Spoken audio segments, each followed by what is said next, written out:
When private groups make loans to emerging markets, they need somebody to absorb the risk that comes with those loans. That's the job of MIGA, the Multilateral Investment Guarantee Agency, which is part of the World Bank.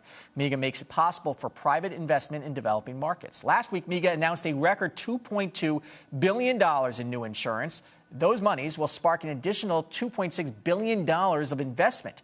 This will create 7,500 jobs in the process from Cameroon to Honduras. Edith Quintrell is the operations director for MIGA, responsible for the agency's underwriting. She joins us from Washington, D.C. Welcome to Arise Exchange.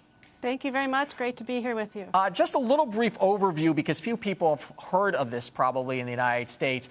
In a synopsis, what does MIGA do?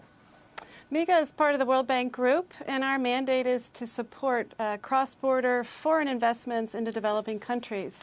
It's a way of getting more private investments into these developing countries so we can help stimulate growth, create jobs, and ultimately bring down poverty in these countries. MIGA provides a product that covers political risks, so it helps investors, could be U.S. investors or investors based in other countries as well, manage all types of political risks associated with investing outside of their home countries. And that's the key. It manages political risk, not necessarily bad investment decisions, right? Correct. We don't cover commercial risks associated with doing those projects. Those are the risks that are better handled by the investors themselves. What we do is help mitigate political risks, like the risk that the government might take an action against the project and expropriate the project or interfere with the project, or the risk that you could have a war breaking out in the country sometime in the future that would damage the project, or breach of contract, which is very important in infrastructure projects. That's the risk that the government in the future changes the rules of the game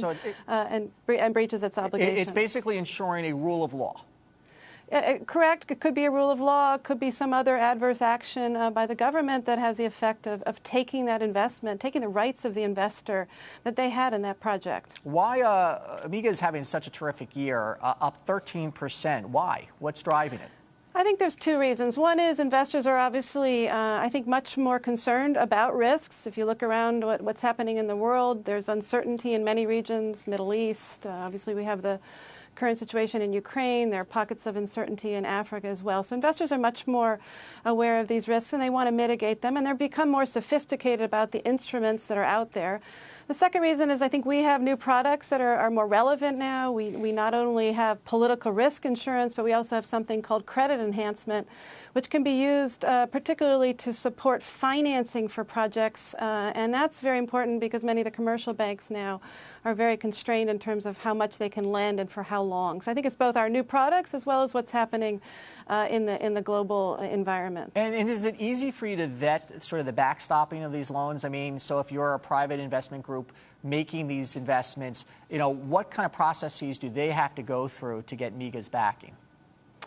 Great question. The first step is really to contact us, and they can do that early on to see if it's a project that MIGA could get involved in. We, as part of the World Bank Group, have certain standards that we need to meet. And then the second is once we can establish that, we have a process where we go and we look at the financial viability of the project. We also look at the environmental and social impacts of the project. And ultimately, we execute a contract with that investor. It can be fairly quick. I've seen projects done in 2 months, which is a record for MIGA. I've seen other projects obviously take longer, but usually that's because the parties to the project are still negotiating. Is there any deal from last year that stands out as the best example of the difference MIGA can make? I think a great example is a really benchmark transaction for us, which was a capital markets issue. So the first time that we did something in the capital markets using this credit enhancement product for the Hungary Exim Bank. It's a project that's going to allow Hungary Exim Bank to provide more financing to small and medium-sized enterprises in Hungary.